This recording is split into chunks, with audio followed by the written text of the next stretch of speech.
माने कि देखिए, ये विषय एकदम अलग है और इस पे ठीक से बात होनी चाहिए। लेकिन चूंकि ये सवाल कई बार आ गया, तो मुझे लगता है कि इसका जवाब हो जाए तो अच्छा रहेगा। पहली बात तो ये कि हम लोग एक बेसिक गलती कर रहे हैं कि हम ये कह रहे हैं कि सरकार को किसी ने चंदा दिया। सरकार की वजह से सत्ताधारी पार्टी के जो राजनीतिक दल हैं उनको चंदा मिल रहा है, सरकार को कोई चंदा नहीं। तो बेसिक फैक्ट हमें ठीक करना चाहिए। हम लोग पत्रकार हैं, तो ये समझना बहुत जरूरी है। लेकिन जब हम कहते हैं शुचिता की बात, जो चंदा मिल रहा है उसकी शुचिता की बात, तो आप ये कैसे कहेंगे कि एक पार्टी को मिलेगा तो वो शुचिता गड़बड़ हो गई? और निश्चित तौर पर भारतीय राजनीति में फंडिंग में जो शुचिता नहीं है, जो गलत लोग, अपराधी लोग, जो कंपनियां जिसको हम कहें कि अनाप शनाप पैसे कमाती हैं, लॉटरी से लेकर और दुनिया भर के काम तक, वो पार्टियों को चंदा दे रही हैं, ये खतरनाक है। लेकिन अच्छी बात क्या हुई है? अच्छी बात यह है कि पहली बार देश के सामने इलेक्टोरल बॉन्ड आने की वजह से हम ये चर्चा करने की स्थिति में, वरना क्या कोई पार्टी वो सूखे मुंह प्रचार करती है क्या?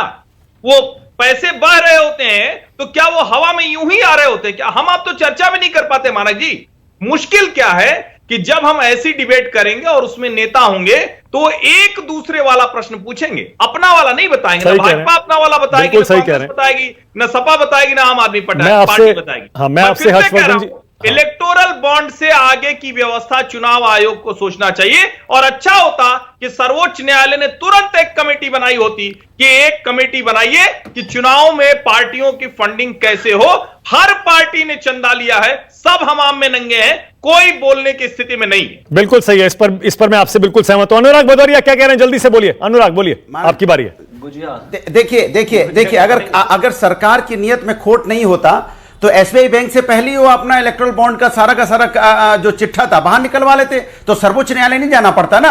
इसके मतलब आपके मन में चोर था, सभी पार्टियों को चंदा मिला। मैं बिल्कुल सहमत हूं उत्तर पार्टी जी, लेकिन सही पार्टी को चंदा मिला तो आप छुपाने की कोशिश क्यों कर रहे थे? कोई स्विस बैंक से आप काला धन सौदे में लाने वाले थे, लेकिन नहीं आए तो एसबीआई का ही नहीं निकलवा पा रहे थे आप, कैसे बता पाए? दूसरी बात, शरद चंद्र रेड्डी जेल के अंदर था, जेल में अगर कोई व्यक्ति होगा उससे चंदा क्यों लेंगे आप? ये तो कम से कम मानवता आपकी एक नैतिकता। अनुराग मैं आपसे सहमत हूं। अनुराग मैं आपसे सहमत हूं। अनुराग, मेरा छोटा सा बड़ा मासूम सा सवाल है, एक मिनट रुकिए ना, क्योंकि अब ये पूरी डिबेट जब इलेक्टोरल बॉन्ड पर ही आ गई है तो फिर अनुराग छोटा सा सवाल है, छोटा जवाब दीजिएगा, टाइम भी खत्म हो रहा है। और ईमानदारी से अनुराग, मैं मानता हूं सरकार को, जो हर्षवर्धन जी कह रहे थे, देखिए सरकार और रूलिंग पार्टी मेरे हिसाब से दोनों एक ही है, खासतौर से चंदा लेने की स्थिति में, क्योंकि रूलिंग पार्टी सरकार चला रही होती है। अनुराग भदौरिया, अगर सरकार चलाने वाली रूलिंग पार्टी को किसी आपराधिक केस के आरोपी से चंदा नहीं लेना चाहिए, जो मैं मानता हूं, विपक्षी पार्टियों को लेना चाहिए क्या ऐसे शख्स से चंदा?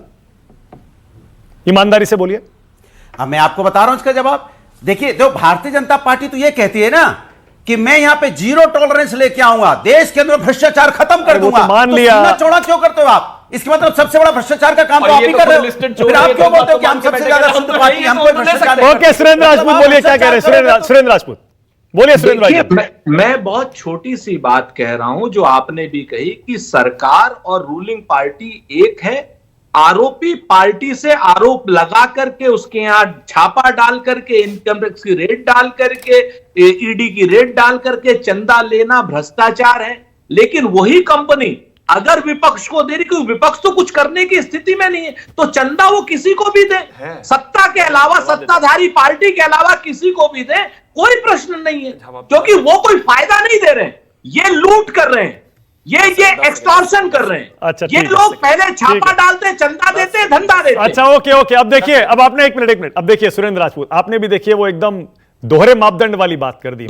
शुचिता मतलब सरकारी पार्टी पर लागू होगी, रूलिंग पार्टी पर, विपक्ष पर लागू नहीं होगी। नहीं, मैं बताता हूं। इसलिए कि सरकारी जो पार्टी है, सरकार को चलाने वाली पार्टी है, वो लाभ देने की स्थिति में आरोपी के। अरे भाई, विपक्षी पार्टी, एक मिनट, अच्छा एक सेकंड, महुआ मोइत्रा पर क्या आरोप है? एक मिनट, सुरेंद्र राजपूत, महुआ मोइत्रा पर लेकर सवाल पूछने का आरोप लगा हुआ है, वो महुआ में है। मैं आपको बताता हूं, देश के बिजनेसमैन को बर्बाद करने के लिए झूठी फर्जी आरोप चला देते हैं आप यहाँ पर। उसके महुआ के चाइनीज लोगों को फायदा पहुंचाने के लिए एमओयू साइन कराते हैं।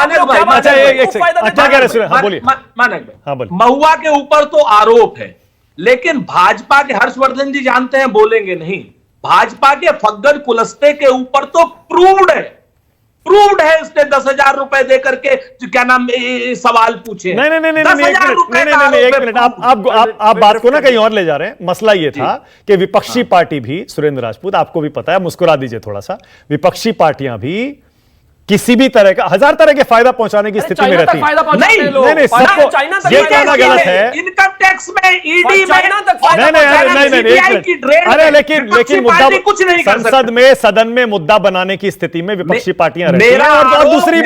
और दूसरी बात विपक्षी पार्टियां भी कभी ना कभी सत्ता में आती हैं। प्रियंका कक्कड़ जल्दी से क्या कह रही हैं? प्रियंका बोलिए, आपकी बारी है। प्रियंका पर जवाब लेना है आपने हमसे। शरद जी, मैं एक सिंपल सा, मानक जी मेरा एक सिंपल सा सवाल है। जब जिस साउथ लॉबी के किंगपिन को इन्होंने हिरासत में लिया, अगर वो अपनी कस्टडी के टाइम आम आदमी पार्टी को 60 करोड़ रुपए रिश्वत देते, नहीं अलग तरह से बोल रही हूँ शिवम जी, सुनिए जरा ध्यान दीजिए। प्रियंका जी बताइए, अगर ये 60 करोड़ रुपए आपने आम आदमी पार्टी को दिया होता, साउथ की लिकर लॉबी ने, मेरे को पता है आपको अलाउड नहीं है इसका जवाब देना, तभी आप मेरी बात काट रहे हैं। मुझे पता है इसलिए आप मेरी बात के ऊपर बात कर रहे हैं। कोशिश कीजिए सच सुनने की, सच का साथ दीजिए एक बार, सच का साथ दीजिए, नींद अच्छी आएगी आपको। आप बताइए कि अगर ये पैसे हमें मिले होते, बताइए अगर ये पैसा हमें मिला होता 60 करोड़, आप बताइए 2G घोटाले में इकलौता चॉकलेट। ठीक है, ओके। अरविंद केजरीवाल जी के साइन फर्जी हैं या ओरिजिनल हैं, ये तो बता दीजिए। अच्छा, झूठ बोलने वाली थी शायद। हर्षवर्धन त्रिपाठी 20 सेकेंड, हर्षवर्धन जी 20 second, 20 seconds closing comment Harshvardhan Tripathi. नहीं मानक जी, मुझे लगता है देखिए, राजनीतिक तौर पर हर कोई अपने तई चुनाव के समय में कुछ छोड़ता नहीं है। और मुझे लगता है कि एक तो ये जो इलेक्टोरल बॉन्ड पर जो डिबेट थी, जिसको कहते हैं कि भारतीय जनता पार्टी को घेरने की कोशिश थी, वो तो विफल हो गए।